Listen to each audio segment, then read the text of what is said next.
We're live. There we go. We are live. What is going on, everybody? Frankie here for the Bakersfield Gentlemen with my brother Miguel. I'm going to do something real quick, you guys. There we go. That's better. It was closer to me. People want to hear me better. We are here for the third podcast of the week.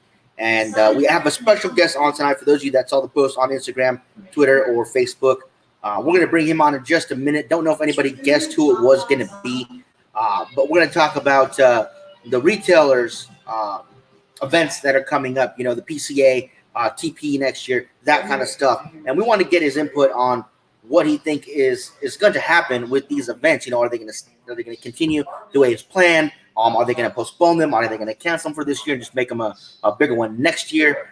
You know, really curious as to what is going to happen with all of that. So before we bring him on, Mike, I want to let you go ahead and just share whatever you got to share while I do my sharing on here. Absolutely. I can only do a little bit of sharing, but I'm going to do that sharing nonetheless. Gonna happen. It's gonna happen, guys.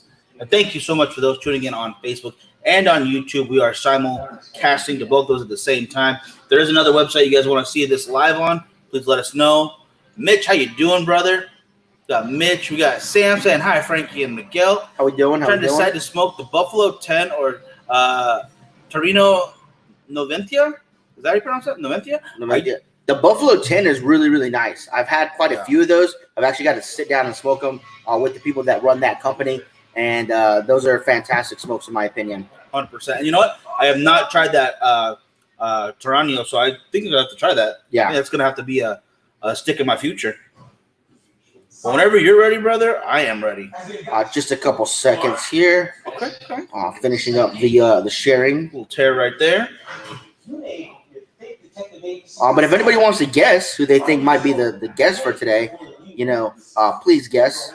I would definitely like to hear who you guys think it is. Hey, Kevin, how you doing? Buffalo 10 it is. Buffalo 10 is an excellent There call. we go.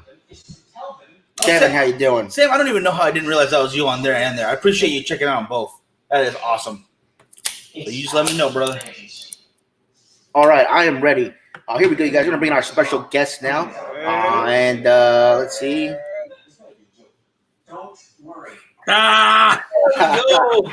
Hey, Brad, how you doing, man? I was going to keep my hand over that so my name was underneath there. I was like, Miguel ruined it for you. That's okay. That's all right. How you guys doing? Doing well. So you're staying safe out there? Yeah. It's a crazy time in our country, man. We're on Corona lockdown. Monday we open back up retail and everything else like that. So really, yeah, we'll be back open for retail and everything like that. The coronavirus really hasn't hit Arizona very much. It hasn't. You know, Maricopa County, where we're located, we have to have the most cases and the most deaths, but that's actually out in different places than Northern Phoenix. So we will be opening back up for business today. Right now, you can come to curbside and pick up. You know, and I'll get your cigars for you. But we'll actually have people come in and walk in, and they can, you know, sit in our lounge and everything next week. It should be a good time. Very nice. Well, I'm glad it's starting to open up. I definitely get why they did it, but at the same time, it's just been rough for everyone. I mean, our economy's not made to like shut down like this, dude. It's been a terrible thing. So shout out and prayers to the 16 million people unemployed right now. Yeah, absolutely. You know, so now I do have. I know we didn't talk about it before the show. But I do have one personal question to ask you. How was the wedding? Oh yeah. My daughter Savannah just got married to a good guy. So that was that was a wedding. So I just so you know my history is like that. I was a public speaker for a long time, spoken in front of thousands of people. It's been great. I had a really good past in that. So I was never really nervous speaking. You know, I got little butterflies here and there. But at my daughter's wedding, I think the most funny thing for her is I was hyperventilating before walking her down the aisle. So it was a huge, you know, moment for me and our daughter, my daughter, and it was just great. So they're doing well. They live probably about 3 miles down the street from us, and got a little apartment. They're doing great. Everything's great. It's been a good wedding. So it's new. I mean, this whole coronavirus moved up their wedding, you know. So that was a big thing for us. So it's a new thing. It's a new normal. You know, everything's going to be a new normal for us for a while, you know, so it's a new normal. I have 2 kids now in my household, not 3. And, you know, it's been we have more food, which is kind of cool. You know, we have more food, you know, less expensive and stuff like that. So it's been there you go. It's positive, making it positive. Yeah. So we did talk a little bit before the show, and we have some topics that we want to get to that I don't really hear a lot of people talking about. I know everybody's got a lot of stuff going on. PCA has been the biggest retailer show for cigars for years now. I know TBG is starting to make a footprint for themselves. I thought this year's TBG was fantastic. I mean, even though they only got about a quarter of the size of the showroom compared to the CBD and all that stuff, I still think TP was fantastic. Now, PCA has already gone through some stuff with some major retailers, or not retailers, but manufacturers saying that they're not going to go to the show. Right. That was before this coronavirus stuff. Well, what's your take on what's going to happen with the show this year? Well, we're talking a little bit. I mean, I want to backtrack because I think now more than ever, there are two types of people on YouTube making videos with cigars. And I think it's, I think, when Tim and I started, the TNT Cigar Review or Tim and Bradley Cigar Review, that was a game changer in a lot of ways. So we were retailers reviewing cigars. Not a lot of retailers did that. Not a lot of guys did it in the way that we did it. And that kind of spawned tons of people doing cigar reviews and tons of people getting involved in the media. Yeah, exactly. A lot of people, and I like that. I genuinely like that. But I do think there's two types of cigar reviewers. I think there's guys who are retail and resale cigar reviewers, and there's guys who are just pure cigar reviewers, if you would. You guys I would call pure cigar reviewers. I am a retail resale cigar reviewer. So I'm going to create house brands. I'm going to talk about brands that I sell and sell well here, just in the the Phoenix area or the greater audience that I have as far as YouTube's concerned. And there's other cigars that I don't necessarily like that I won't necessarily bring in. And so it's kind of a different thing. So where I won't review all these different cigars. People have asked me so many times, why don't review this, why don't review that? I said, well, it just didn't really sell well where I was before, and I tried it before, it didn't sell well here. So as a result, I'm in the business of selling cigars. You guys are more in the business of reviewing cigars, which is awesome because I would say you're the more purist than me. I would definitely say that 100%. I have no problem saying that. It doesn't mean like I'm lying on my reviews or anything else like that, but I am selling product. You're not selling product necessarily in that. So, and I am truthful in my reviews. I do enjoy everything I smoke and most of everything I smoke. But with that, so the PCA, it used to be called the IPCPR, used to be the only trade show, if you would, where as things grew exponentially in the cigar review community, where there's tons of people now reviewing cigars. And there used to be only one guy. Brian Glenn was the very first guy, I think, that ever started this like 13 years ago. Okay. And he was the only guy in town. Tim and I saw that and we thought we could do a lot better than that. In my personal opinion, we did. And so as a result of that, a lot of other guys looked at us and said, we can do better than they can, or we can do the same thing, which is great. I think everyone should. That's capitalism. I'm a capitalist, let somebody else do it better. And I am really of the belief that if you're a team player and a community guy, then you want guys to surpass you. You really do. You want guys to come and learn from you and grow and stuff. There's guys who are out there reviewing cigars that are 10 times the cigar reviewer that I am. And I love that. I think it's really, really good. Bob the Cigar Guy, Kevin Chahan, a cigar prop, Lee Mack. I mean, Lee Mack's incredible. Yeah. He really is. I love him. So some of those guys, if I'm forgetting somebody, those are three guys I watch normally. There's some other guys, guy out here locally named Zombie Cigar Reviews. He's a good guy too. So there's a lot of guys out here that Don the cigar reviewer guy. I forget his whole thing on YouTube, but these are guys who like cigars and regard. So I think for a long time, IPCPR or PCA was the only place you can go.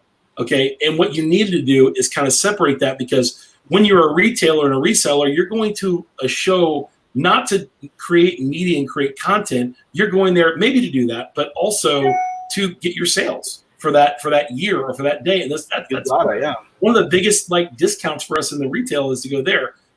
So if we're there and all of a sudden these cigar reviewer guys are coming in and they're not resellers, well, that kind of frustrates us. And we're like, okay, well, look, that's one of the reasons I don't go. There's two reasons I don't go to these. Typically, I don't go. I will be going to the next couple. One of the main reasons I don't go is because I already have all the deals, emailed to me in advance. They say, we don't need you to go to the show. Here's everything you need to know. And I'm like, that's great. But don't tell me how to do the show. They just say, we'd like to see you. I tell them I'm not going. They're like, well, here's everything. We're going to do the show. Never, ever, ever have I got a response from a manufacturer that says, if you're not at the show, then I won't give you the deal. I don't want to make money. Yeah. How dare you not show up? I know, right? Yeah, that kind of thing. So, so long story short, I think this can be good for the division between TPE and the PCA, with one of those shows being almost exclusively built for cigar reviewers. Not necessarily retailers or resellers. So that's kind of my thought on that. I would say that PCA would probably be more the cigar reviewer friendly place to go, because TPE has quickly almost usurped them as the main place that people are going to place their orders, from what I understand. Now, you could still go to both. I mean, I'm not saying that you can't, but I think the industry as in general needs to make a decision. Like, what are they going to do? Because I think one of the things that a lot of resellers were really frustrated about when they wanted to have like a media day beforehand and reveal cigars to people who weren't resellers. And I'll tell you this much, the quickest way you can lose me as a customer, if you're a vendor, is to give it to somebody who's a cigar reviewer before you get to the guy who's going to be reviewing it and reselling it. Because they're not going to benefit you at all. They're going to tell people about your product. I'm going to sell your product. I'm not only going to tell people about your product, I'm going to buy from you to sell your product. So in that regard, I think the PCA needs to go down that road a little bit more. I think the reason, in my personal opinion, why the split, from what I understand, it's a couple fold. One, I don't think the PCA did such a great job at listening to certain vendors, or maybe certain big boys or something like that. Now, in the cigar industry, the four you saw pull out are all the four big dogs. We all know that. I mean, it's Drew, it's General, it's Davidoff, and who else? Altadis, yeah. It's the four big dogs. So when you're that big and you expect, I mean, this is just a reality. I'll tell you a story. Like, there's a kid who came in here recently, and he was smoking cigars, and he said, I want to start a cigar review channel. I'm like, that's awesome, dude. You should. And he goes, and he kind of started talking a little crap, and he's like, I think you should really do this more. I think you should really do that more. I'm like, okay, I'm open to constructive criticism. And then he said something like, I don't like the hats you wear. I don't know why. And I was like, well, that's kind of what I do, dude. That's kind of my get up. It's what I do. It's who I am.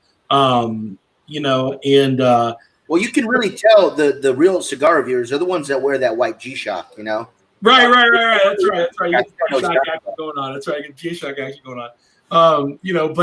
But I remember thinking to myself, like, there was this weird lack of respect he was giving, and I was like, and I don't demand respect from everybody, but as a man, I do. Just so you understand that, like, mano and mano, man to man, dude. You come at me and disrespect me as a man, I have a real problem with you. And I was like, listen, young buck, I mean, maybe you can do what you're going to do, and that's cool. But the last thing I would ever tell you to do is go criticize somebody who helps set the standard in the industry on how to do cigar reviews. Okay, I just wouldn't do that. I wouldn't go to Tim to do that. I wouldn't go to me. I wouldn't go to Brian or some of these other guys at Cigar Aficionado. You guys have been doing it for a while. We've been a little bit successful at what we've done. So, and you haven't done anything, even start a channel yet. So don't criticize them. I tried to say nice to him and everything like that, but for whatever reason, he just wasn't listening. But case in point, I think that maybe the big guys were kind of like that little guy who came in and they didn't feel like they were getting the respect from the PCA the way that they wanted. I don't know. I'm guessing. So I don't know. And maybe there was that kind of feeling. So they're like, I can pull out and still do TPE and still have plenty of guys come up, because it's just later on in the year and it's in the same, sometimes same location even. So and it, particularly if it grows the way that it does. But the TPE was always like the little brother to the IPCPR, and so, but not this past year. It was like big. It was huge, and a lot more guys come there. And I'm not a big fan. I'll say this with the TPE, and this is one of the reasons a very minor reason I didn't go. I'm not a big fan of crossover stuff. I'm not a big fan of, like, I don't mind pipe tobacco. I don't mind pipes. We actually have a deal we're orchestrating for a pipe manufacturer for Zeal and custom tobacco for that later on. That's coming down the road. But I'm not a big fan of all the crossover stuff with, like, the CBD and the weed and the vape and everything else like that. I'm not anti that. What I am is I just think it's two different industries. And I think you have very, very, very strong opinions on both industries. And I think when you try to cross those, maybe like a TPE, it gets confusing. It gets confusing a little bit. So that's just my opinion on it. I don't know that I have any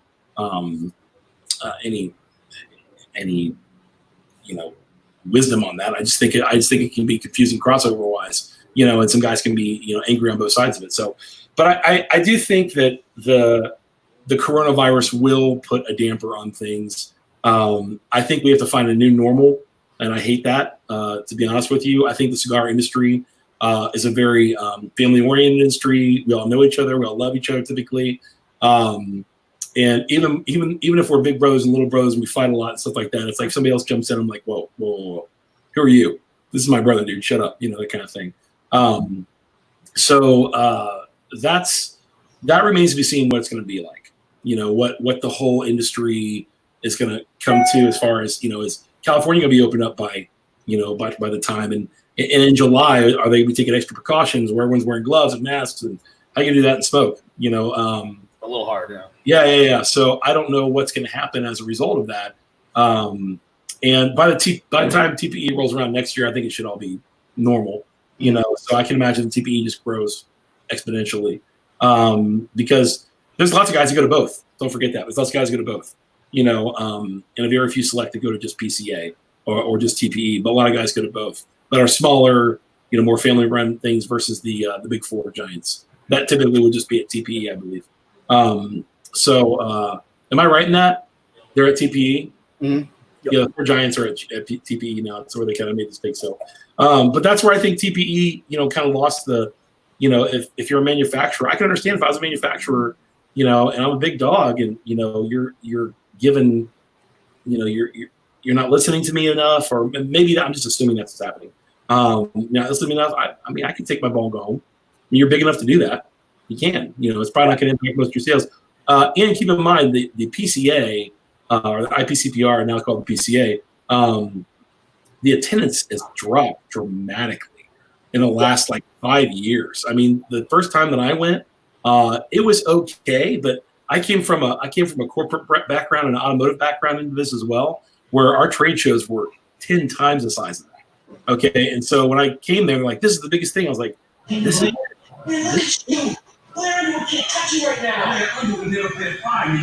Sorry about that. Sorry. I thought someone was getting a fist fight in your lounge. Yeah. Yeah. So that's I forgot what I just said. Yeah. So TPE spread out Spruce Cigars. If you don't want the rest of the show is divided on the carpet floor too. Yeah. I heard that was one of the things they did. That's good. Brian, that's a good point.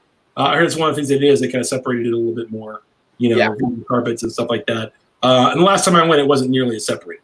I mean, it was kind of intermingled and stuff like that. There were guys over here, guys over there. So, which is cool, And so, but I just think you have a bunch of people like that in the same area. I don't know if it's, I don't know if anyone else feels the same way. I just think it can be a little weird in that aspect where maybe you have a retailer who's cigar only. He's we're cigar only retailer. We don't carry, vape stuff. We don't carry pipes. We don't carry anything else, or glass. And there might be guys there that do. And if you're just at a cigar only show, well, you can get it. That one. That's a good cigar. John Vale, that's a good cigar. Zeno Platinum's a great cigar. Oh yeah. So, that's and you feel like, for instance, the owner of Ambassadors, Barton, he goes in, he has his great suit on, carries himself very well, and then past him is a kid on a one of those hoverboards, blowing some chunky clouds past him, and it's definitely two different audiences, Oh yeah, Varton's no one to be trifled with, dude. Varton's a baller down here to Phoenix. Yeah. He's a good guy. He's a good guy. He really is. But it's just two different communities of people, and sometimes there's overlap, sure, and that's awesome. That's cool. I'm not a big into the CBD stuff, but don't lie. This guy was going up and down the aisles, grabbing every gummy he could. There was one thing I could say, the CBD side, their booth models were a lot prettier. Yeah. So I was like, oh, if you're offering me a gummy, that's fine. Yeah. But I felt nothing. Beautiful girl gives you a gummy. You're like, oh, okay. Sure. Yeah, of course. She was smiling. I have to do something. Right. But honestly, it was basically I just ate a bunch of gummy bears that day. That's no difference, honestly, in feeling. So I don't know. Sure. Either way, I just think the audiences are much different. I feel if we had a bigger footprint in the area, sure it would be. And I really like the separation of that carpet. Like Brian brought up, it was an excellent move. Mhm. But could it sustain everybody? Is there enough room for that?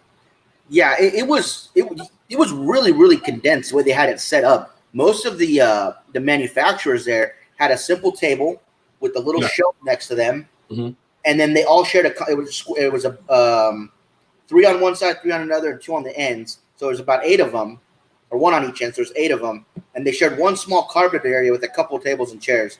So I mean, it was really start at this end, do your thing, walk around the table. If you have to sit down, sit in the middle. And it was just boom, boom, boom, get it done. You know, it wasn't like PCA at all where you got to take your time. Everybody's got their own space. It was a lot more condensed. Yeah, well, a lot of guys liked it, though, at the same time. A lot of people were like, it was super simple. It was just work, work, work, and get out. And that's awesome. That's another thing. So, Samuel Harris, that's what my first cigar was. My first cigar was an Acid Cuba Cuba. That was my first cigar. I actually did a video on it on Zeal Cigar Review on YouTube. So they can go there and see what it was like for me to smoke it 20 years later. Anyways, that's actually leads us to our next question, real quick here from Alex. Is what made you name your shop Zeal? Yeah. So if you guys know, the word zeal comes from passion and excitement. You know, and we're passionate and excited about 2 things. We narrowed everything down to just 2 things. We're passionate about cigars and customer service. Those are the 2 things that we're passionate about at Zeal. So we want to connect with our audience, connect with people who buy from us, connect with that in a meaningful way, and give them meaningful advice when it comes to cigars. So we're passionate about those 2 things. So when I was talking through this with my, a lot of people don't know the story about Zeal, but I had a major investor come in and want to partner with me to do this. And it was going to be cool and stuff like that. And at the last minute, my folks basically came in and said, hey, we really want this to be a family thing. Do you think we could do this with just family? And I said, well, okay, let's try that. So the investor's still a great guy, and it was good. And we parted ways amicably. And we started this off. So, all of our money's in this. It's not my money's in this and my folks' money's in this and everything else like that. I don't take money from anybody else. And, but it was that's why we got it. As we're talking about what to call it, there was a point where, my dad said something like, well, you're really zealous about this. You're really excited about it. I'm like, what about Zeal Cigars? What about Zeal Cigars? And it sticks out enough because everyone's got, cigars this, cigars that. If you think of Zeal, the older generation doesn't understand what like Zeal means and passion and excitement. And the younger generation can be educated about what the word Zeal means. It means passion and education, in there. So it's kind of a cool thing. But there's a pirate there or something like that. Someone's got an eye patch. Do you have surgery or something, bro? I don't know. Just look at the eye patch thing, Michael, on there. Ridgecrest, what? Are you Virginia? Is that Ridgecrest, Virginia? Ridgecrest is our Ridgecrest, I'm hoping. Unless is it? Okay. We got a good group of guys in Ridgecrest. Oh, right on, dude. Right on. The lounge. That's why we named it. That's why we named it Zeal. That's why we named it Zeal. I love that. Yeah, that's fantastic. And you're right. When we went out to visit you, beginning of last year, your dad was hard at work getting shelves done, painting stuff. Yeah. He was doing it all. I mean, it was really cool to see that. So yeah. In the Zeal Team 6 was my dad was a Marine Corps medic in Vietnam. So he was the Navy, and then he went to the Marines as a corpsman. And so there was there's the whole Navy thing. The Zeal Team 6 thing came out of that, and that was just literally sitting down one time. I said I want to have a social media presence with a different name than we have with Zeal Cigars, and I just thought of Zeal Team 6, designed the label in probably 5 minutes, and it just became Zeal Team 6 thing. So that's what it was. So it's kind of fun. Now, my next question for you is then, how is it working with family members who also like to work? Because I'm sitting next to my brother, and he doesn't like to do any of the work. So the misnomer is it's easy to work with family. It is and it isn't. So I mean, just because so all of my family is very much like me. We're all extroverts and we're all loud. So and we're all alphas in their own right. So all of us have this like, I know better than you do. And so heading the ship and trying to do that with your family when, sometimes you do have to listen. You do have to say like, I mean, there's been times where I've had bad ideas, really bad ideas. And the execution of those ideas were terrible, because I had no support from them. And they were like, look, this is a bad idea. If you want to run with it, but I don't want to get behind it. And it was a bad idea. You know, it's a bad idea. It was just something that just didn't work out for us. We're never going to tell you what that is publicly, but yeah, it just did. There's certain ones that didn't work out. What's the guy? Support local mom and pop shops are important. Especially, yeah, exactly. We got a lot of local guys here that love us, and it's encouraging. But you know, my sister and I are usually here most of the time, and she is a definite alpha female. And just the other day, remember, I'm the oldest brother of 3, so and I was not the best older brother most of my life. So you can imagine, like, there are times I'm like, I need you to get this done. This is not personal. This is just business. Get it done. Shut up. Go do it. And it turns into a fight. It turns into a flat out screaming match between the two of us. But it's a good way to also know your limits. It's a good way to know where your buttons are pushed. And the cool thing is, because we're family, we can argue that way, and also bring it back to hey, this is why I need you to communicate with me this way. Most of the business, just so you know, what's up, Tom? Most of the business is all communication. It just is. It's all, everything's communication. The more you communicate, you can't over communicate, the better it is. And that's what I learned. And I honestly, and how you communicate and the expectations, and I wish I would have learned that better early on as a manager versus later. I think I could have been a lot better as a manager early on, particularly at TNT's days and so on and so forth. Much better, more efficient, effective manager. How did I learn that? But you grow and you learn and things like that. So, but I do love working with my family. I wouldn't trade it for anything in the world. I think they're amazing. My sister Carrie does an incredible job customer service. She is the head of our customer service department here. Everyone that talks to her loves her. She's amazing. I see her emails she sends out. She knows how to protect my time. So a lot of people call in and say, yeah, I talked to Bradley, and he's like, well, he's busy on something, something like that. He's doing that. And this guy's like, can't. Sometimes I answer the phone if they're really busy. And then sometimes I pack orders. And that's just the worst thing in the entire world. Because if they ever have to pull me in to help pack orders, I cannot pack orders. I'm terrible at it.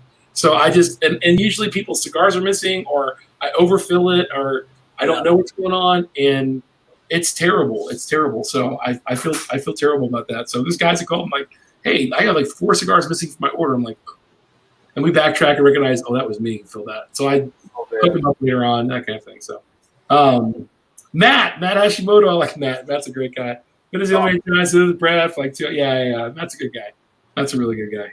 And I will say a really good benefit. I know I give him a hard time. I'm just joking with him, but a great thing to work with family is because you know each other. You can almost predict each other's moves a little bit. Like if you have to make a decision and it's something that affects both of us, I can kind of already guess what he's thinking.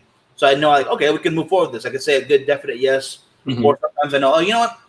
Nah, Frankie's not going to enjoy this. I'm just not going to do it. Like, it helps to know who you're working with like that. And you don't know people more than your own family.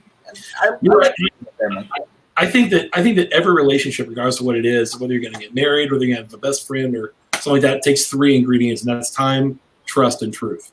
And I think you just need time with somebody. Yeah, there's nobody you have more time than with your family growing up.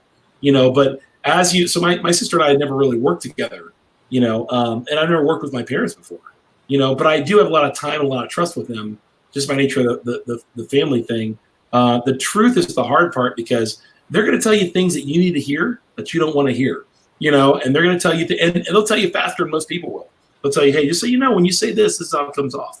And I'm like, oh, I didn't know that. Okay. Or, hey, when you say this, so on and so forth. So it's a big, thing to work with family and to have that interpersonal communication with them, because I think that's what you do with every relationship. But I just, I have a hard time trusting most people. I just do. I always think someone's got an agenda. I always think something else like that. And it's just part of, how I was raised or something like that. But it's just hard for me to, So the friends that I have, I usually keep really close and really dear. And then I have a lot of buddies. I call them friends and I call buddies. So, guys that I talk with and so on and so forth that I see on YouTube, you guys and other guys like that are buddies. But then I have like 7 guys that know me inside and out and have the right to tell me the truth. And I listen. Like when those guys are like, hey, by the way, dude, I need to show you a blind spot that you probably don't see. And I'm like, oh, dude, that's decent. I really need to hear that, And somebody else can tell you that, but if they don't have that that time and trust with you, you're like, well, that's just that person. But when guys like, Dale, Josh, Chris, or some of my other buddies, they say something, I'm like, okay, I need to listen to these guys. So that's what's going on. So sorry, Alex, what's up? Good to see you. Somebody else had something on there. They're coming to Phoenix. I didn't see that one. I'm sorry. I didn't know if you had a question. Paul, Phoenix, assuming. Oh, Civil Liberties. Yeah, right. Visit smoke shops is always a vacation. Yeah. Come on down, Paul. Yeah, 1582 North Cape Creek Road. You'll find us when you get down here, dude. You'll find us. It'll be fun to see you. Yeah. And I definitely agree with that. Like, it's nice to hear constructive criticism. When people are, and it's Matt over there. Can I request Brad to fill my order? Yeah, because if I think this is the problem, Matt knows this. This is unfortunate. If I mess it up, they know that I give them double the cigars next time or something, or to make it up, and they're like, yeah, mess up my order, dude. Or if I miss something up, or if we're out of one cigar, I'll give them like 3 more cigars, something else. They're like, oh, thank you so much. I'm like, well, we didn't have that in stock. I'm like, oh, I don't care, dude. You give me 3 more, that type of thing. So yeah, that's what it is. And John brought this up earlier in the comments, I think we were talking about something else about the King's Envy being one of the best house blends around. Yeah. Zeal is known for having a wide array of cigars that you bring in yourself under your guys' own label. What was the idea behind that? And can you tell us exactly how many are in there now? I think we have 30 house brands now. I think we have 30. So the thing is behind it is,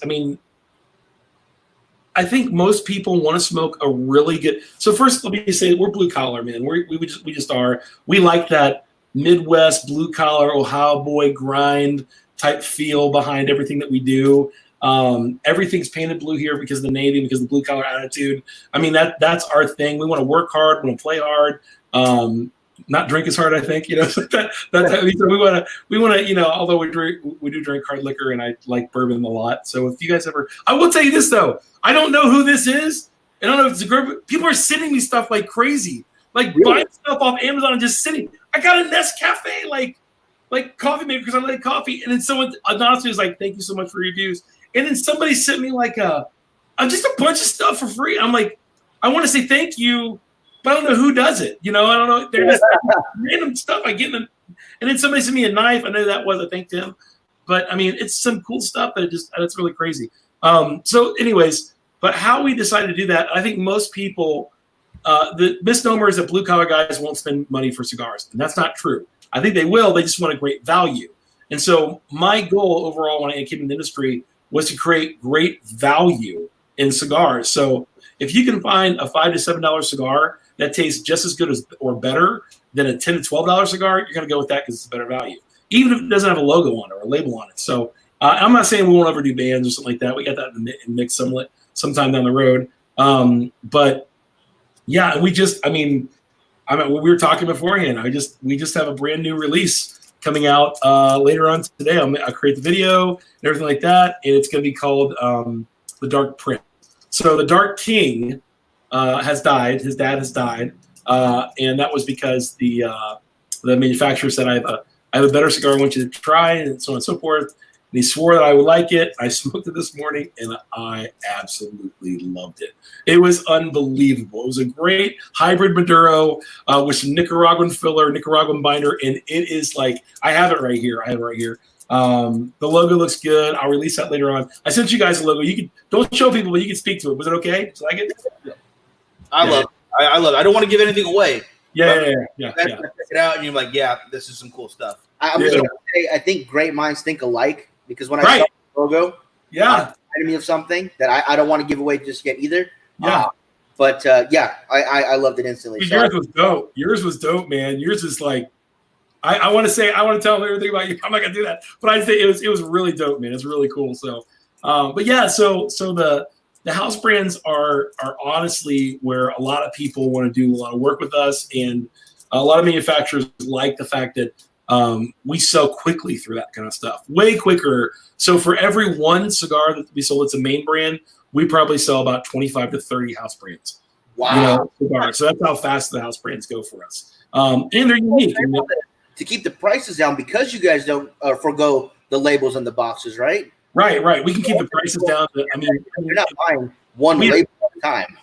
Yeah, I mean it's funny because like some guys have said, I'd love to see you create a box and a band for something, and I said that I can do that, and I got guys I'm working with to do that, but when I do that, it honestly will add $25, to something like that for the design, for the box, for the bands, and everything else like that, and you'll charge more because you have to build it cost in to the cigar. So I'd rather keep the cigar at at $5 to $7, versus like, I mean, some cigars we have for $2. The Diamond Dozen cigar, Diamond Dozen Sun Grown is a great cigar for $2.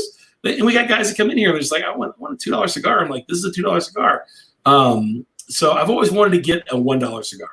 I've always wanted to get a $1 cigar, but you can't find them. You just can't get that cheap. It's just, and you're a gas station cigar level at that point. Right. But I mean, yeah, that's why we did the house brands the way we do, and they're unique. There's the names. All the names have a story behind them. The Irish Hulk has a story. Yep. Yeah, the Irish Hulk has a fun story behind that. I mean, that was it was coming around St. Patrick's Day a long time ago, and we missed the kickoff of getting the Irish Hulk. They were delayed, so we couldn't get them in when they first came in St. Patrick's Day. But they came out right when the Avengers came out. And so I put it out. Everyone thought I did that like miraculously as a marketing ploy. No, it just happened to get here at that time. And I said, I want to call it the Irish Hulk. This is how I went to design. So I have a designer that I work with. And she put together this really cool image of the fist smashing and the Irish Hulk. And I happened to really at the time be into Irish whiskey. And so I really wanted a cigar that would pair with the Irish whiskey I was drinking. And I loved every bit of that cigar with the Irish whiskey. I thought you were going to go the Notre Dame mascot with Hulk hands on it. Right? Yeah. Matt says smoking the Got Your Six. That's a great story behind that. So the motivation for behind Got Your Six obviously is a military thing, but the broadest story I tell people about that cigar is my dad was among the very first Marines at the beaches in Operation Double Eagle in Vietnam, and his buddy who had his six stepped right off the boat and was killed immediately. And he had him through, he was his buddy through boot camp and everything like that. And so, it was my dad's first taste death. So it was really the first time, a real demonstration of sacrifice, was shown to my dad. And if you guys don't know this yet, if you haven't seen this yet, I respect my dad like you wouldn't believe. He's a bona fide war hero. He's a bona fide man's man. He's just one of the guys that he's my hero in life. He really is. And so we tell that story behind that this is honoring those who have given their lives and so on and so forth. And we love it. We love the blend. The blend tastes a lot like a Werther's original. So it's got some caramel, some vanilla in it.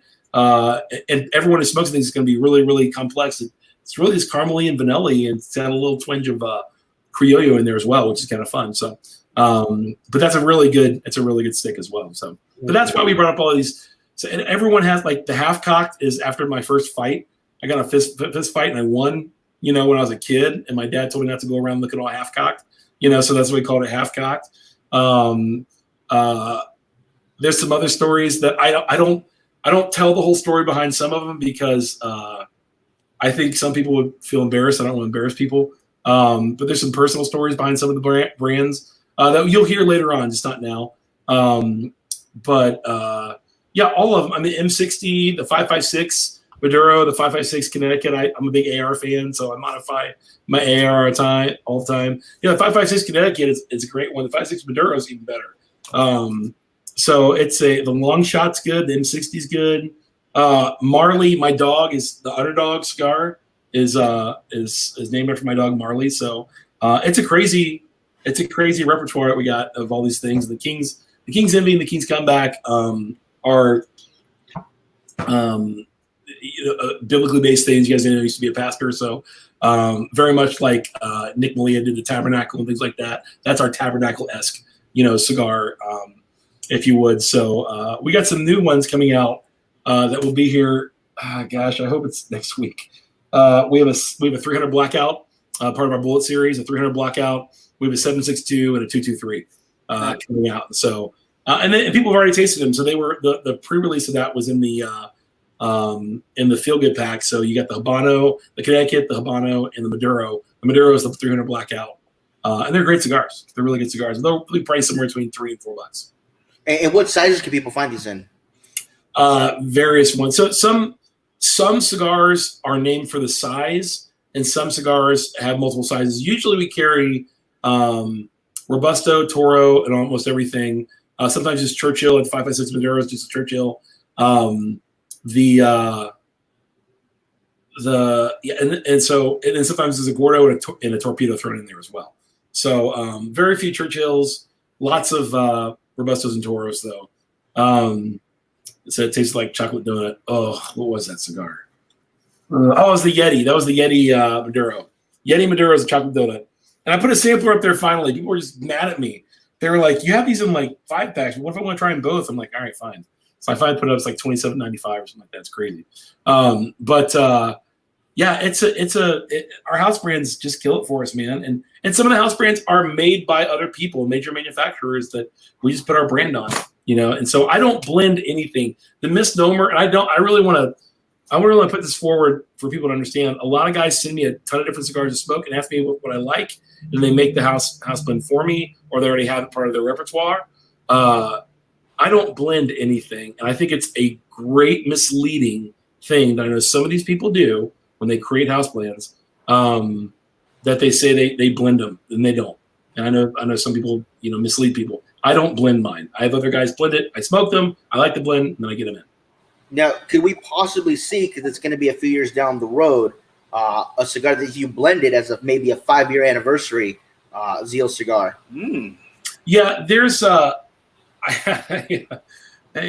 in talk. Just so you know, I don't like flying. I hate flying. Flying is just the worst. But I have to go down to the DR, Nicaragua, and pretty much on Honduras in the next year or two, probably a couple months or so, depending on how the whole coronavirus plays out, to work on some of those projects. We have some coffee projects coming out too, so my hands in that as well.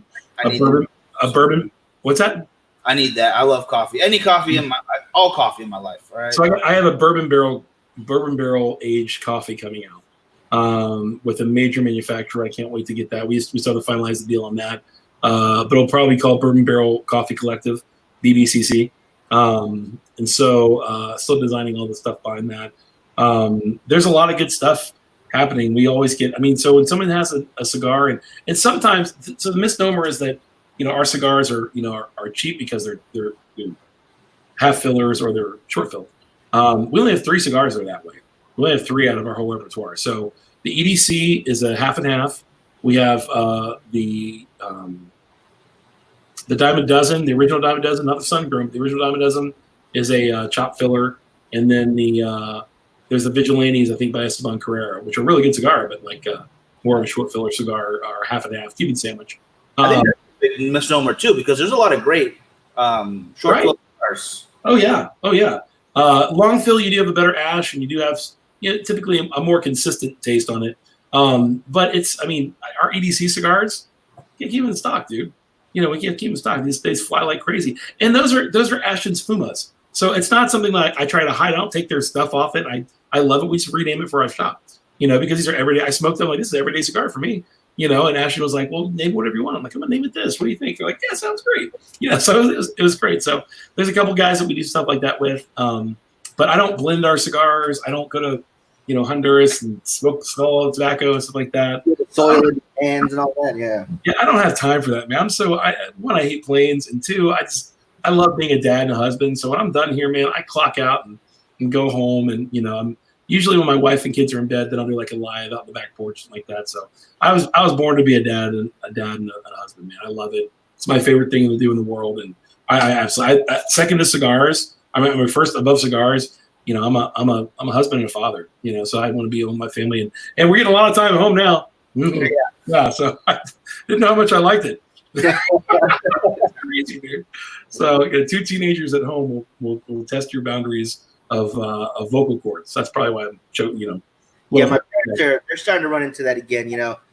Originally it was myself, my sister, or our sister Jessica, and Miguel, and we all turned 18. I did my military stuff. Miguel moved away. My sister moved away, and then a few years down the road, they moved up to Bakersfield. My mom's like, I want grandkids. And we all looked at her like, yeah, that's not happening anytime soon. So they started getting involved with the foster care system. Yeah. And now they've gone and adopted 6 kids in total. Oh, wow. Okay, there we go. From good, man. That's awesome. 8 to 15. So, wow. Okay. So they're having a lot of fun with those kids at the house right now. Zone defense right there, man. That's a big number right there. Yeah, that's huge. So, well, what do you guys think? I mean, on your thing, I mean, what do you guys think about? I'll push the question back to you. Do you think the PCA and the TPE is going to have to change, or what do you think is going to happen this year? What do you think? As far as TPE goes, I think that's going to probably go on as scheduled. No changes, nothing like that. I do think the cigar industry is going to be a bigger footprint next year. I don't remember who said it in the comments. I think it was Jeff. He said it was another 40% growth from the year previous. Cigar had a footprint, and I think it's going to grow. We talked to James from Sinistro because he was there, but he was just walking around. He didn't have a booth. It was just trying to get a feel for it. And there was a couple other boutique companies that were there doing the same thing, and they all said, you know what, this is awesome. Let's get a booth next year. So I think they're going to grow again next year, maybe a good 25 to another 40%. They're going to grow with cigars. So that carpeting's going to have to change a lot because it's you have to grow it out. Yeah, it's going to have to grow out. As far as that's good. Maybe with the big guys gone, there's some more floor space and some more opportunity for some other guys to come in. I mean, I'm nothing wrong with that, dude. That's capitalism 101 right there. Let the big guys go on and do their own thing, and get some more guys in there, dude. That'd be great. Absolutely be great. It really would. And for PCA, I haven't heard of anything being postponed. So I think they're still hoping to be scheduled when they are. I know some people are talking about Vegas wanting to open sooner rather than later. I know they're hurting right now. So, if that goes on as planned, I think we're going to have to give them an extra year. I know I said when the Big Four dropped out originally, I said give them this year to kind of reorganize, see what they have to change with these. I mean, what was it, 25% of the floor going to be on? It was almost a third. Yeah, it's almost a third of the floor being gone. Let him have a year to adjust and then judge him on next year's PCA. Well, with everything going on, you don't know if the new cigars that are supposed to come out are going to be ready in time, if they're going to have the supply that they need to show them off at PCA. So I would even say give them 2020, 2021 to really kind of find their footing again with everything that's gone. But if they go on as scheduled, we'll be there. Yeah.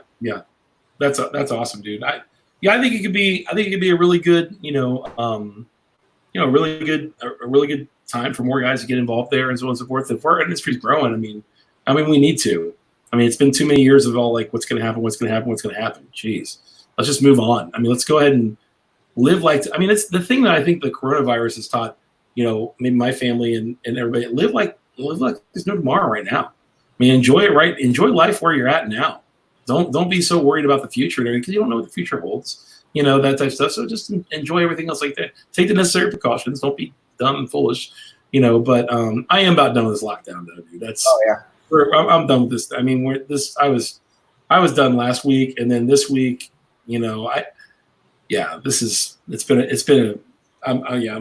little stir crazy. I'm here working and I'm doing everything else like that. But when I go home, I usually like to go out with my wife, and I can't go out with my wife. I can't, do things like that with my kids, and it's a little stir crazy. I'm like level 85 perceived right now on what's it called? My son plays this game. What was it? It's called the Call of Duty, Modern Warfare. Yeah. So the modern dude, I'm playing that way too much because I'm not. What am I gonna do? What are you doing, boy? Play games. All right, I said I'm playing with you. That kind of thing. So can't do much. So go outside and some walks you can go for. The gym's closed down. I've been in the gym probably about a month, so I'm dying, dude. I mean, I know the minute I go back to the gym, it's gonna hurt so bad. I'm so old. It's just gonna suck, and the guns are getting. I have a barbell at home I use, but it's not the same. And being there, you see other people working at, you get excited, pumped. Now you're like by yourself trying to watch guys on TV do, and you're like, nah, I suck. I'm old. I'm gonna take a nap. We got a question from Alex. He likes the Battle Wagon Maduro. Is there a story behind that one? Yeah. So I got a 2000 Denali probably about 4 years ago now, and the story I got behind it was, I had a really nice Jeep. It was all tricked out. And just after I did the last thing to it, some lady cut in front of me and totaled my Jeep. And there was a story. I said the next thing I get, I want to have a battle wagon. My wife's like, what do you mean? I'm like, I want a big Denali. I've had Jeeps all my life. I've had like 9 Jeeps. So just so you know, I'm a huge car guy. I'm a big gearhead. I love cars. I love trucks. I've had 41 cars and trucks over my lifetime. Yeah. So usually 2 a year. So anyways, long story short, we're getting ready to get another one too. I can't wait. So we found this it popped up on Craigslist real quick, and then it went down. But I got the number for it, so I called it and I said, "Hey, what's going on with this car? I'd be interested in seeing it." And the guy's like, "Oh, it's only got like 100,000 miles on it, and you should come see it." So I go out to see it. My wife's with me. Now, my wife is the absolute opposite of me. I'm brash. I'm like, rah, rah, rah. She's super nice, super quiet, super sweet. So she's my yin to my yang, right? So I basically go out, and this guy's like, "Well, the car's not here. We got to go somewhere else to see it." I'm like, "Dude, I don't want to waste my time today. I don't want to drive around." And my wife's like, "Honey, let's just go see it." I'm like, "Ugh." So we go, and then he's like, "Well, and then we go to the storage place." He's like, "Well, I don't have the code. I got to go get the owner." I'm like, "Wait, you're not the owner?" So then he goes to the owner. His owner's like this multi-billionaire who was retired in this really, really nice resort in Scottsdale. So he comes over and he's like, "Hey, dude, I'm after an hour, I'm done. I'm like, this thing better be like cherry as cherry can be, or beautiful as beautiful can be." I get it out. It's got this big scratch on the bumper, and I'm like, it's got a scratch on the bumper. I'm mad. And then finally, I'm like, "Listen, dude, I'm not going to give you what you want for the car. You made me wait here this long. I don't know who you are. Everyone's asking, you know who this guy is?" I'm like, "I don't know this guy. I don't care who he is. I'm here to see a car. You wasted my Saturday." So I'm like, "Let's go." And I'm like, "Hey, I'm going to give you this much for the car." It wasn't not nearly what he was asking. "I'm going to give you this much for the car. And if you give it to me, it's going to be my battle wagon, carrying my 2 dogs, my family in the desert, shooting guns, fishing, and doing all that kind of stuff. That's my final offer." And the guy's like, "Done." I'm like, "Holy crap." For next to nothing. And I did the service records, and then maintain this car forever. So it had like 100,000 miles, all highway. He used to going back and forth to Colorado all the time.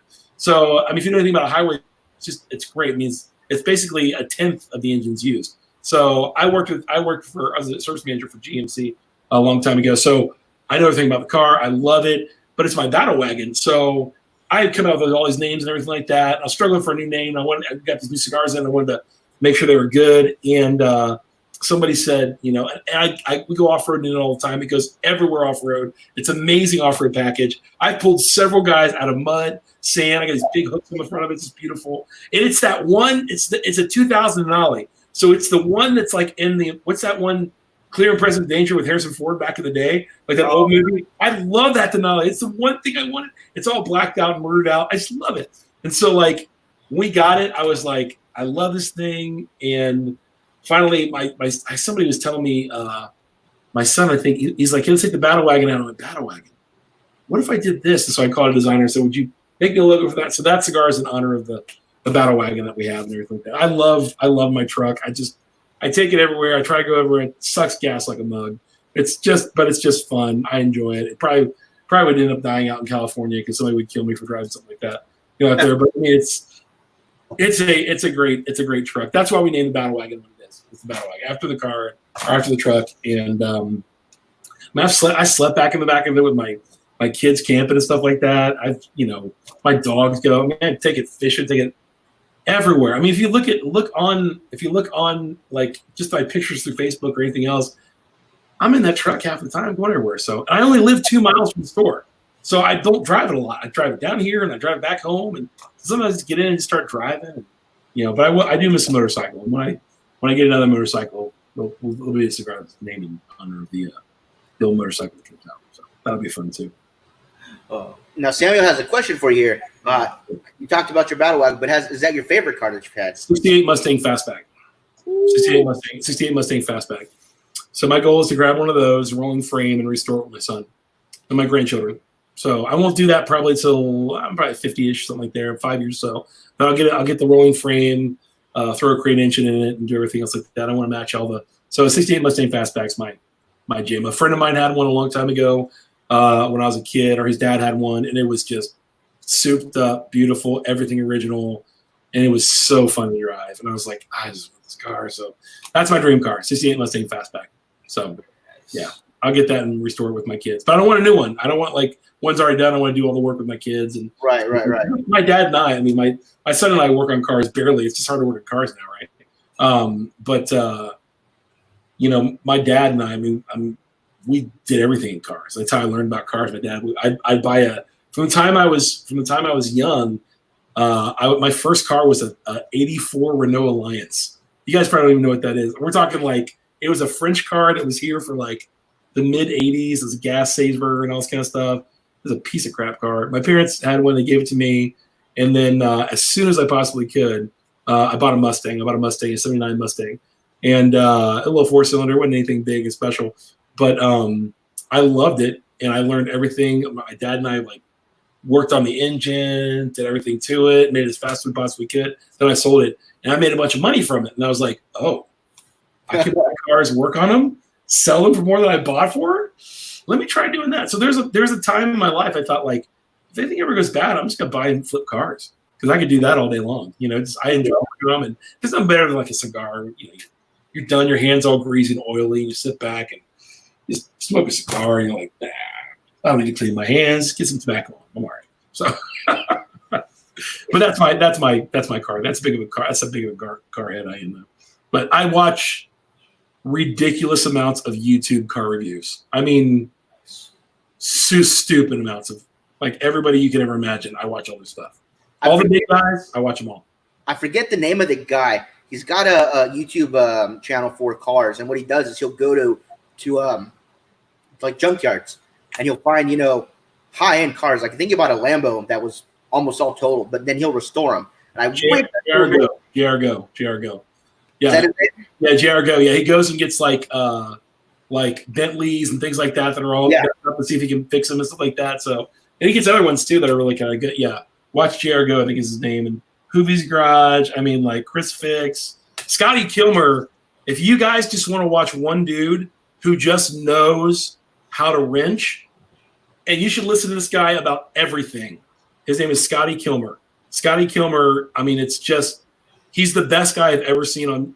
I mean, I've worked in the industry and I know technicians and mechanics. I know guys who are just, grease monkeys and don't know what they're doing. I know 3 of the best technicians. One of the best technicians in the country is right here, one of my good friends. Okay. And so this guy really knows what he's talking about. You should listen to him. And he's great. So he tells you everything from like what to buy, what not to buy, how to fix something, what to use. It's just, Scotty Kilmer. So I like Scotty a lot. He's a good guy. Maybe one day we'll collaborate because he uses a cigar to find vacuum leaks on cigar. I was like, oh, Scotty's smoking a cigar. I'm going to send him one of my cigars. So that's a dude I'd fanboy out on. So if I saw Scotty, I'd be like, oh, Scotty Kilmer. I'd freak out. If he ever stepped in my store, I'd be like, dude, he's not impressive. He sounds like Captain Jack Sparrow, like he's drunk half the time he's talking. He's like, but he's just a great. He knows what he's talking about. He's been in the industry for 55 years, fixing cars. So I mean, like, dude just knows it. So and I like getting underneath the car and knowing everything about it. So all that kind of stuff. It's just part of this. So didn't think we turned into a car thing, did we? Real quick, Richard's asking, what was the cigar you said that tasted like the Werther's original? Oh yeah, we talked about it earlier. Yeah. I got your 6. I got your 6. Yeah, I got your 6. Yeah, absolutely. And I didn't call it out. My daughter did. My daughter's like, hey, it tastes like this. I'm like, come on. When I smoked it, I'm like, okay, I can see it. It's just got some really, really distinct caramel and vanilla notes to it, kind of the sweetness, if you would, and a nice little floral spice on there. You're kind of like, that's interesting. So not just like your average cigar, but it's a very, very good cigar. It really, really is. Yeah, it's a very good cigar. So now let me ask you this. What was your first cigar, Frankie Miguel? What was your first cigar? Since we've only been smoking cigars, like 4 years now? We're on 5. We're on 5. Oh, year 5. We're on our 5-year anniversary. Okay. I can remember it. It was Roman Juliet, the 1879 or 1875. Yeah. Okay. Yeah, that was my first cigar. Okay. Mine, we were in Vegas and we went to a Davidoff little shop, and there was this beautiful Russian girl working there. trying to give me the full rundown and everything, but I wasn't listening at all. You're a sucker for pretty faces, aren't you, man? You're just like, it's going to be good. A pretty face is selling it. I have no idea what cigar I bought, but now I know she charged me at least $40 more than it was worth. Oh, wow. He just opened up his wallet and said, yeah, just take it. Right. He's like, hot chick, you're like, here you go, dude. Just take out whatever you want, 100%. If she did that again to me to this day, I'd probably do the same. Yeah, I'd be fine. Yeah. Sure. But it was a Davidoff. It was nice. Probably felt a little sick afterwards, but there was enough booze in me. I was fine. Right. So you had, was it a white label, like a Davidoff white label? I want to say yes. Okay. I remember the store. I remember her. And that's as far as I remember the cigar. That's awesome, dude. No, so if we're coming to the top of the hour here, so if people want to order something from Zeal Cigars, what would you say right now is smoking really well that they should give a try to? Well, I will say this. I mean, if you can hold off till later on tonight and get the a couple things are really good. All of our house brands are great.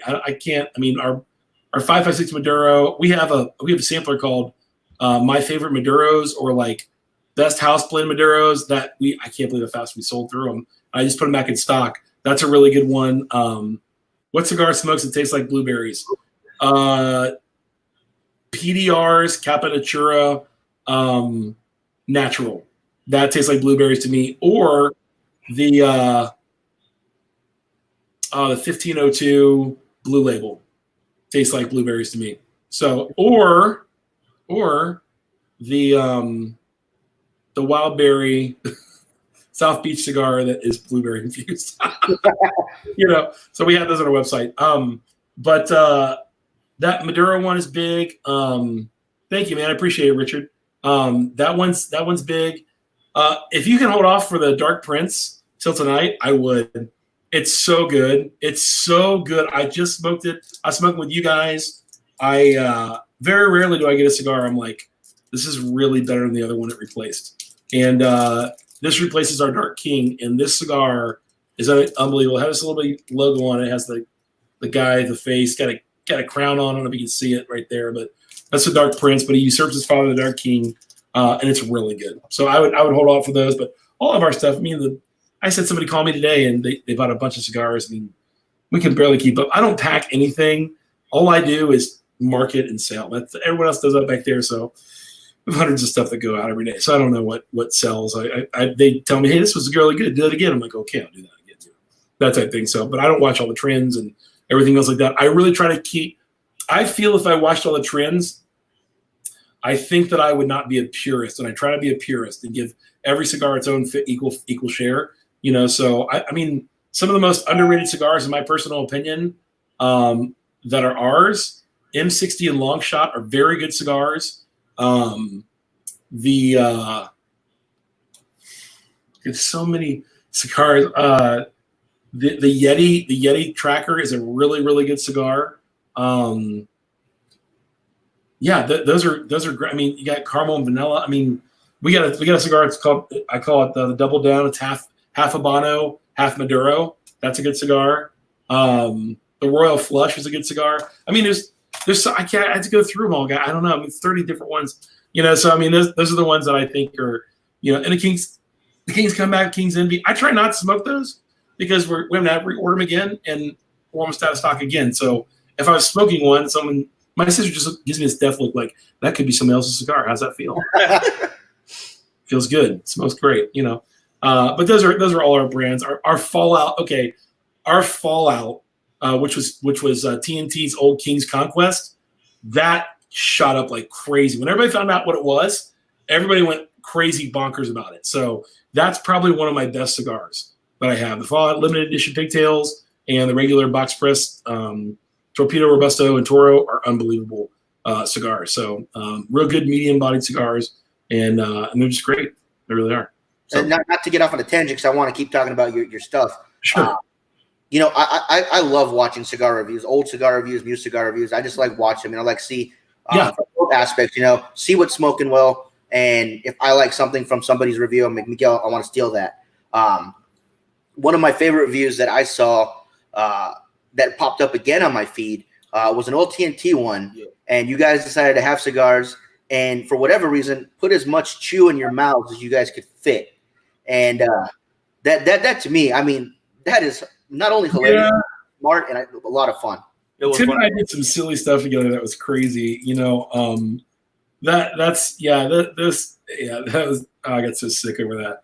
I remember that whole thing. That was a fun episode, actually. There's a lot of fun things we did, man. We did a lot of fun stuff together, and you know, that was a really fun episode.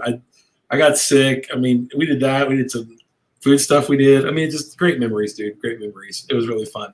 Very, very fun. So, but that was great. I remember doing that. I'll never do that again.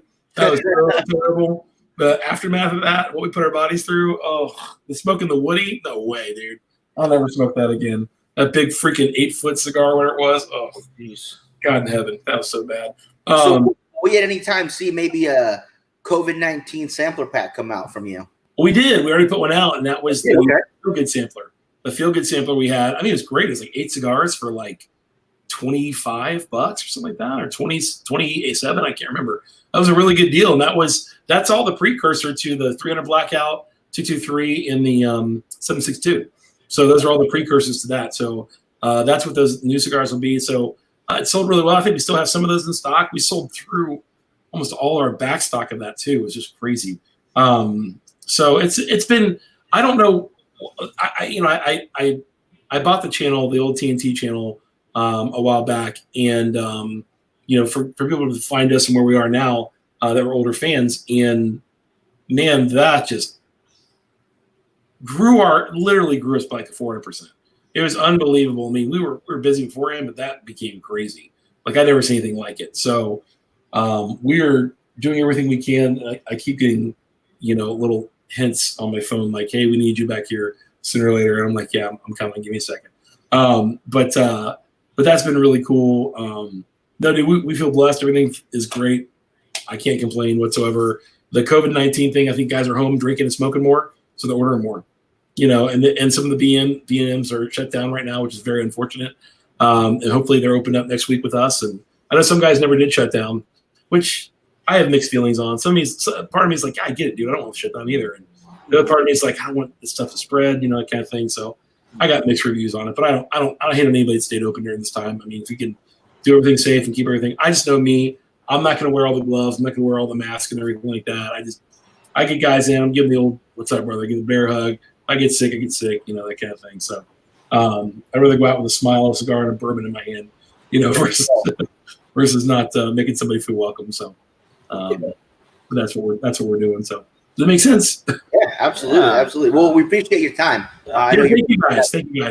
Big fans of yours. You guys are awesome, blowing up like crazy. Love watching you guys. You guys are killing it. Every time I see you on live, I try to come on there, like, what's going on? I watch for like 5 minutes, and then someone's like, come here, I need you. I'm like, okay, come. Yeah, that kind of thing. So keep doing your guys' thing. You guys are doing great. You guys are doing really, really good. So it's an honor and a privilege to be here, guys. All right, as soon as all this nonsense is over, I'm sure we're going to make our way back out there to see you. Hopefully we'll get to do that soon. But thank you so much for your time. Thank you, guys. Again, it's zealcigars.com, correct? Yep, zealcigars.com. And you know what time you're going to go with the release for tonight? That remains to be seen. I just got told I have something to do. So we'll be, maybe it'll be tomorrow. So. Okay. Watch out for the Dark Prince. So it'll be good. Coming. So. I'm going to go, guys. Thank you so much. See ya. All righty. Bye-bye. All right, guys. We want to thank Brad and Zeal for being with us this past hour. Thank you guys as well. I like John's idea of doing a HERF in Phoenix. I think the only people allowed in should be people with Luxury Cigar Club hats. If you don't have one, you don't get in. Sorry. I'm hatless. But yeah, if you guys are going to order some cigars, make sure you guys go check out zealcigars.com and get some of those house blends he's talking about. We did a taster this past November. Yeah. Where we had a couple of his cigars in there, and everybody here at the club loved them. So definitely a good investment if you want to get some quality cigars at a fair price, especially since you don't have to deal with the taxes that we do out here. Yeah, check them out. You guys will not be disappointed. I mean, you guys could easily click blindly any 3 or 4 or 5 pack that you want, and you're going to be happy with what you get. So I think so, yeah. Yeah. With that being said, thank you guys so much. Hopefully you guys enjoyed the show. We'll be back Saturday night with our final third of the week. Miguel will probably be live tomorrow morning with another morning broadcast for you guys to help you guys through all this COVID-19 nonsense. And anything to say, Mike, before we go? No, other than that, I think we're good, guys. Really, really thank you guys for sticking with us. Thank you for asking some awesome questions. And if anything else comes between now and then, we'll make sure to let you guys know. Oh, and I did forget to mention at the beginning of the show what we were smoking. Oh, yeah. But it was a La Polina. Excellent cigar. Absolutely loved it. But for now, we will see you next time, guys. Don't forget, donate to Cigars for Warriors as often as you guys can, especially now more than ever, you guys, they need your help. So if you guys can do so, please do that. Yeah. Oh, and I will say one more thing. Podcast, thank you guys for listening. If you can, do your best to check out on Spotify. That is the one that I would love to push the most. It's still available wherever you can find it. We're going through Anchor, as you see the new commercial on the podcast beforehand, the pre-roll. But yeah, check us out. Thank you so much. Take care, guys.